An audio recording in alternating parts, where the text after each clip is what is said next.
জমিন থেকে আসমানের ফাঁকা জায়গার দূরত্ব 500 বছর। এক আসমান মোটা 500 বছর।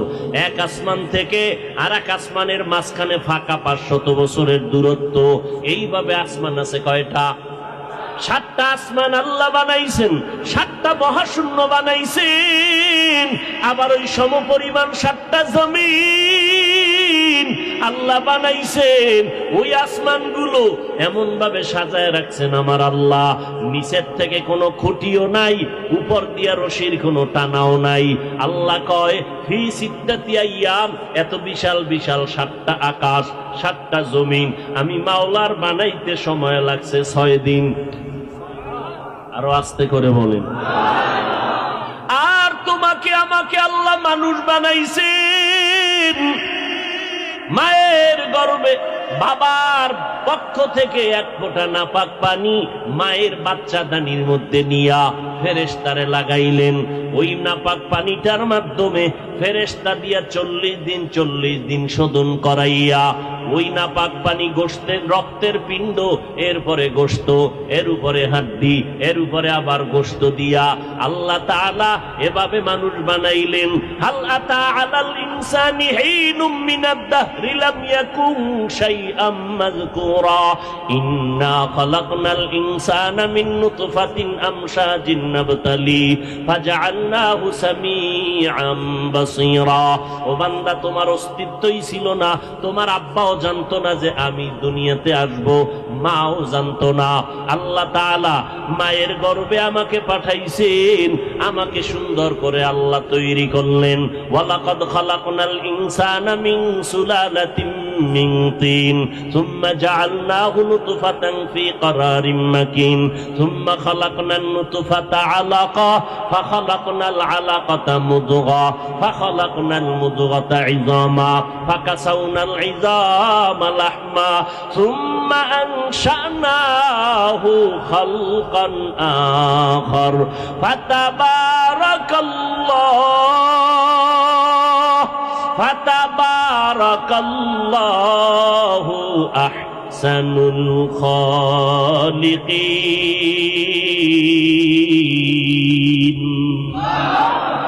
আল্লাহ তাআলা বলেন, ও বান্দা, তোমাকে আমি আল্লাহ শক্ত মাটি আর নাপাক পানির মিশ্রণ দিয়ে তোমাকে বানাইলাম।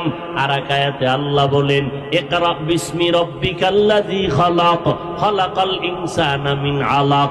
জমাট রক্ত থেকে ইনসানের বানাইলাম। আমি আল্লাহ তোরে বানাইতে গিয়া সময় নিলাম একভাবে তৈরি করতে করতে করতে করতে প্রায় 6 মাসের মতো সময় লাগলো। আমি আল্লাহ তোরে এমন সুন্দর করে আস্তে আস্তে বানাইলাম, কারণ একটা জিন্দা মানুষের মধ্যে আর একটা জিন্দা বাচ্চা তৈরি করা কত বড় কঠিন। ওই মানুষটায় বাথরুমে যায়, ওই মানুষটায় খানা খায়, ওই মানুষটায় ঘুমায়, ওই মানুষটায় হঠাৎ পিছলি খাইয়া পড়ে যায়। এর মধ্যে ফেরেশতা দিয়ে আমি তোরে বানাইলাম। মা হাঁটা চলা করে, খানা খায়, এখনো জানে না একটা বাচ্চা হচ্ছে।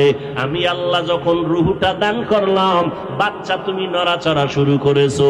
আমি আল্লাহ তাআলা তোমাকে প্যাকেটিং করে ফেললাম, বিন্দু থেকে বিন্দু যেন বাতাস ঢুকতে না পারে, কারণ তোমার শরীরটা বড় দুর্বল। আমি আল্লাহ এমন ভাবে প্যাকেট করে নিলাম, একটু অক্সিজেন ঢুকে গেলে তোমার ক্ষতি হয়ে যাবে, অথচ যেই বাতাস না থাকলে আমি মরে যাব। অক্সিজেনের এত মূল্য। আল্লাহ তাআলা এমন ভাবে তোমাকে মায়ের গর্ভে প্যাকেট করলেন, নাভির সাথে তার লাগাইয়া মায়ের নাভিতে খানার আয়োজন করলেন।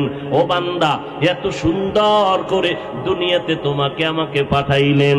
চেহারাটা যেখানে দেওয়া দরকার এমন সুন্দর করে দিলেন, দুটো হাত দিলেন। ও বান্দা, নজর করে দেখ, একই মায়ের পেট থেকে 5টা সন্তান। নজর করে দেখছো, লবণের ফ্যাক্টরির থেকে কখনো তৈল বের হয় না, তৈলের ফ্যাক্টরির থেকে লবণ আসে না, সিমেন্টের ফ্যাক্টরির থেকে রড আসেনি, রডের ফ্যাক্টরি থেকে সিমেন্ট হয়নি, কিন্তু আমার মালিক আমার রবের ভালো করে চিনো। আমার রব কেমন দয়ার রব। মায়ের ফ্যাক্টরি থেকে 5টা সন্তান বের করলেন। তাকায় দেখ, একজনের চেহারার সাথে আর একজনের চেহারার কোনো মিল নাই, কণ্ঠের আওয়াজের সাথে অন্যের কণ্ঠের কোনো মিল নাই। আবার নজর করে দেখ, একই মায়ের সন্তান। অনেকের দেখা যায় কেউ প্রতিবন্ধী হয়ে আসছে, একজনের 2টো চক্ষু নাই, কারো একটা হাত নাই, কারো একটা পা নাই। এ যুবক, আজকে সারা রাত্র বিছানায় শুইয়া মোবাইলের দিকে তাকাইয়া তাকাইয়া কবিরা গুনাহ করো।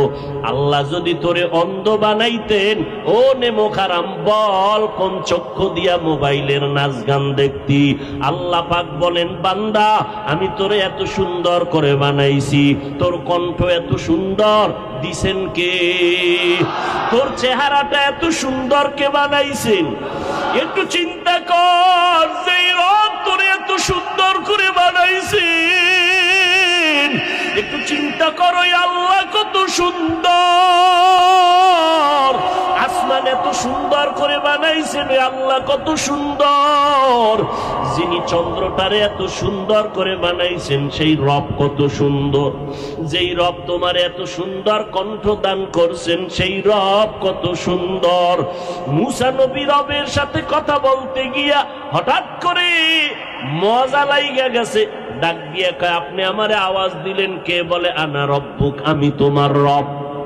মুসা নবী পাগল হয়ে গেলেন, ও রব আপনার সাথে আমার কথা বলে মজা বাড়লো। মজা বাড়তে বাড়তে বলে, রব্বি আরিনি, ও আল্লাহ তোমাকে দেখতে মনে চায়, ও রব আমাকে দেখা দাও। তোমার কথা এত সুন্দর, না জানি তুমি আরো কত সুন্দর, পর্যন্ত আমি যাব না। আল্লাহ বলেন, নবী জানায় দেন, রবের পরিচয় যারা লাভ করবে, ও বান্দা তাকাইয়া দেখো, তুমি দলের নেতার জন্য জীবন দিতে রেডি, তা তুমি নেতার জন্য, দলের জন্য জীবন দাও, ব্যক্তির জন্য জীবন দাও। ওরে আল্লাহর বান্দা, কারণটা কি? বলে, দল আমারে টাকা দেয়, নেতা আমারে টাকা দেয়, আমার চলার টাকা দেয়, ব্যবসার আয়োজন করে, সম্মান তার কারণে পাই। ওরে আল্লাহর বান্দা, দুনিয়ার সামান্য একটা বান্দা স্বার্থপর, এ যদি সামান্য উপকার করলে জীবন দিতে তুমি রেডি হও। এই দুনিয়ায় যারা রবের তালাশ করতে করতে করতে করতে করতে করতে রবের ঠিকানা পাইয়া যাবে, যাদের মধ্যে রবের পরিচয়টা গভীর হবে, ওই বান্দাগুলো যখন রবের পরিচয় অন্তরে গালে হয়ে যাবে, তখন বান্দার সামনে দুনিয়াটা কিছুই না। ওই বান্দার রবের জন্য জীবন দিতে কেন রেডি হবে না? আমি মানুষকে এত সুন্দর করে সৃষ্টি করেছি, এমন সুন্দর করে আমি কোনো প্রাণী বানাই নাই। আসমান এত সুন্দর, এর থেকে মানুষ আরো বেশি সুন্দর। সুন্দরবন এত সুন্দর, এর থেকে মানুষ আরো বেশি সুন্দর। আমি আল্লাহ মানুষের এত অবয়ব সুন্দর করে বানাইলাম। নূরের সৃষ্টি ফেরেশতাদেরও আমি এত সুন্দর করে বানাই নাই, জিনেরও আমি আল্লাহ এত সুন্দর করে বানাই নাই। মানুষ এত সুন্দর, আর এই সব সুন্দর যদি এক পালায় দেওয়া হয়, এর থেকে শ্রেষ্ঠ